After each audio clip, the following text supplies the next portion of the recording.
नमस्कार, आपण पाहताय सांगली न्यूज. चंद्रकांत दादांची विट्यात तुफान फटकेबाजी. मुख्यमंत्र्यांनीही फोनद्वारे केले आवाहन. विटा नगरपालिकेच्या अंतिम टप्प्यात नेत्यांच्या प्रचार सभांचा धुरळा उडालाय. राज्याचे उच्च तंत्र शिक्षण मंत्री आणि सांगली जिल्ह्याचे पालकमंत्री चंद्रकांत दादा पाटील यांनी विट्यात, रेवानगर, आंबेडकर नगर येथील सभेत तुफान फटकेबाजी केली. यावेळी त्यांनी वाढपी आपला असेल तर आपल्या ताटात 2 जिलेबी जास्त मिळतात असे म्हणत विरोधकांना चिमटा काढला. तर नगरपालिकेच्या निधीमध्ये जी कामे होत नाहीत त्यांना जिल्हा नियोजनकडे पाठवले जाते. त्याचप्रमाणे या समितीचे प्रमुख पालकमंत्री असतात. त्यामुळे मी पालकमंत्री म्हणून सांगली जिल्ह्यातील सगळ्यांचा असलो तरी आपल्या मुलांना काहीच कमी पडू देणार नाही. तसेच विटा शहराचा सर्वांगीण विकास भाजपच्या माध्यमातून आपण मोठ्या प्रमाणात करू शकतो. मुख्यमंत्री देवेंद्र फडणवीस यांचे विजन खूप मोठे आहे. त्यामुळेच विटा नगरपालिकेवर भाजपचा झेंडा फडकावून आपल्या शहराचा चेहरा मोहरा बदलण्यासाठी मुख्यमंत्रीही आपल्याला ताकद देतील असेही मोठ्या संख्येने उपस्थित असलेल्या मतदारांना सांगून पालकमंत्री चंद्रकांतदादा पाटील यांनी सभेला संबोधित केले. पाहुयात जाहीर सभेत पालकमंत्री चंद्रकांतदादा पाटील काय म्हणाले. आंध्र प्रदेशचे राज्यपाल डॉक्टर R.D. भंडारे साहेब यांचे स्मारक ही आपण विटा शहराचे सुपुत्र जे होते ते उभं करतो आहोत. आणि मला असं वाटतं की समाजाच्या प्रत्येक घटकाचा, महिला, मुख्यमंत्री माझी लाडकी बहीण असेल, लेक लाडकी ज्याच्यामध्ये जन्मल्यापासून मुलींच्या अकाउंटला 18 पर्यंत 1,02,000 रुपये देणं असेल, गरोदर स्त्री राहिली की तिला मातृवंदना या नावाने चांगलं खावं, चांगले औषधं घ्यावं म्हणून 6,000 रुपये मिळणं असेल, एसटी मध्ये अर्ध तिकीट असेल, ज्येष्ठ नागरिकांना 75च्या वरच्यांना पूर्ण एसटी तिकीट माफ असेल, शेतकऱ्यांना वर्षाला 12,000, मोदी 6,000 आणि फडणवीस 6,000 असेल, मुलींना 842 कोर्सेसना 100% फी माफ असेल, ट्युशन फी पण भरायची नाही, परीक्षा पण भरायची नाही. अशा सर्व बाजूनी समाजाचा विकास कसा होईल असा प्रयत्न भारतीय जनता पार्टीच्या नेतृत्वाखालचं सरकार चालवत आहे.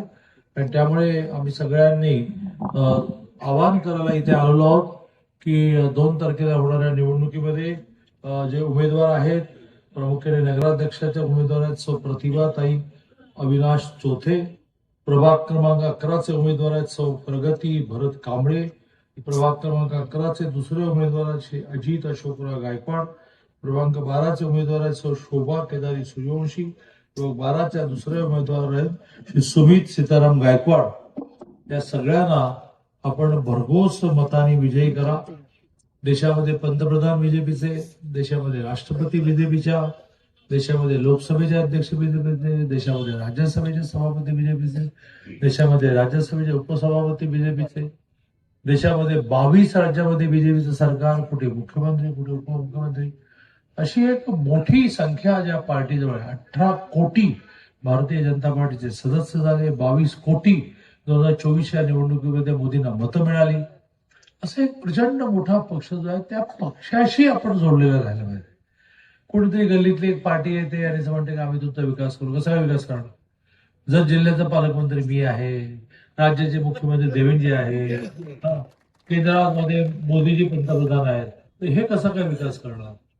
म्हणजे लोकशाहीमध्ये सगळ्यांना निधी वाटायचा असतो, तसं सगळ्या पक्षांना वाटू, पण आपल्या घरातल्या पोराला आपण जास्त प्रेम करणार ना. किंवा लग्नामध्ये वाढपी आपला असला तर आपल्या ताटावर जरा जास्त वाढतो. आणि त्यामुळे आपल्या सगळ्यांचा वाढपी या जिल्ह्याचा पालकमंत्री असल्यामुळे आपल्या ताटामध्ये नक्की जास्त वाढलं जाईल. आणि त्यामुळे भारतीय जनता पार्टीला खूप चांगल्या मताधिक्याने विजयी करा असं आवाहन करून 42 नगरपंचायतीसाठी येत्या 2 डिसेंबर रोजी मतदान होणार आहे. आपल्या नगरपालिका क्षेत्रातून नगराध्यक्ष पदासाठी भाजपाच्या उमेदवार सौभाग्यवती प्रतिभा अविनाश चौथे रिंगणात आहेत. त्यांना आणि त्यांच्यासोबत भाजपच्या सर्व नगरसेवकांना विक्रमी बहुमताने विजयी करावे असे आवाहन मी आपल्याला करतो. आपल्याला माहितीच आहे, भाजप म्हणजे कमळ आणि कमळाचं चिन्ह म्हणजे विकासाची गुरुकिल्ली. माननीय पंतप्रधान नरेंद्र मोदीजी यांच्या नेतृत्वात भारताने शहर विकासाचे एक मोठे स्वप्न पाहिले आणि त्या दिशेने वाटचाल सुरू केली.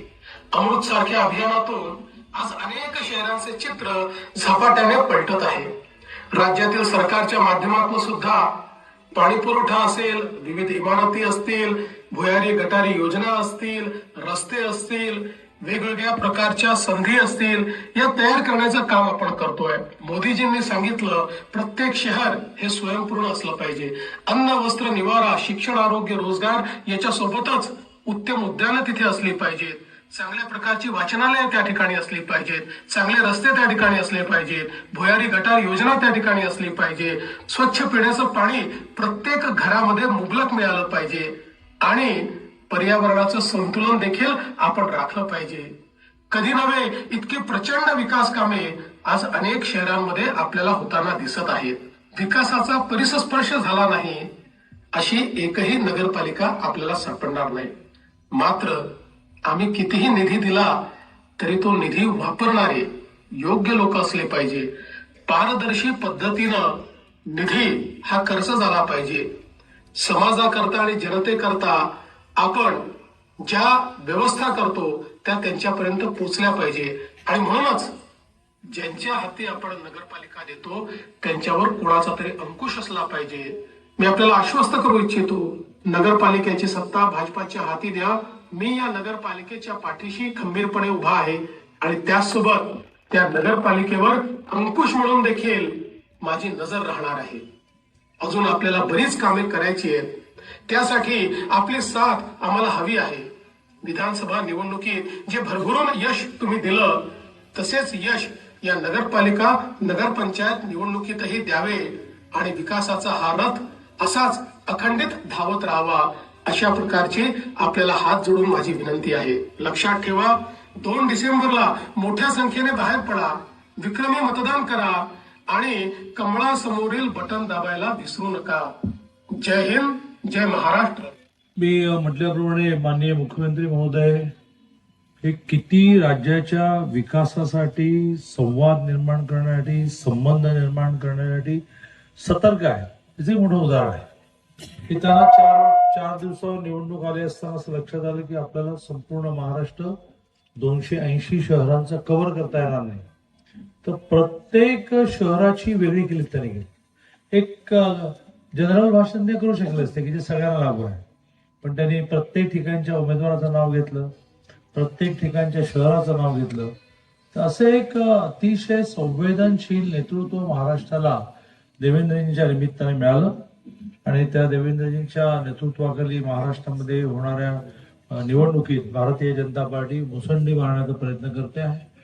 प्रामुख्याने 2014 पासून महाराष्ट्रामध्ये ग्रामपंचायत निवडणूक असू देत, भारतीय जनता पार्टी क्रमांक 1 वर, महाराष्ट्रामध्ये नगरपालिका होऊ देत, महानगरपालिका होऊ देत, जिल्हा परिषद होऊ देत, पंचायत समिती होऊ देत, सगळ्या निवडणुकांमध्ये भारतीय जनता पार्टी क्रमांक 1 वर आहे. आणि 1 वर असताना 1 आणि 2 मध्ये मोठा फरक आहे. असं नाहीये की 2 नंबर घासून आहे. असं एक मोठं घवघवीत यश हे देवेंद्रजींच्या नेतृत्वाखाली मिळण्याचं कारण ते समाजातल्या प्रत्येक घटकाचा विचार करतात. या भागामध्ये मोठ्या प्रमाणावर बाबासाहेबांना मांडणारा समाज राहतो. म्हणून म्हणायचं झालं तर बाबासाहेबांचं मुंबईमध्ये इंदू मिलमध्ये स्मारक व्हावं यासाठी अनेकांनी घोषणा केल्या, कोणाच करता आलं.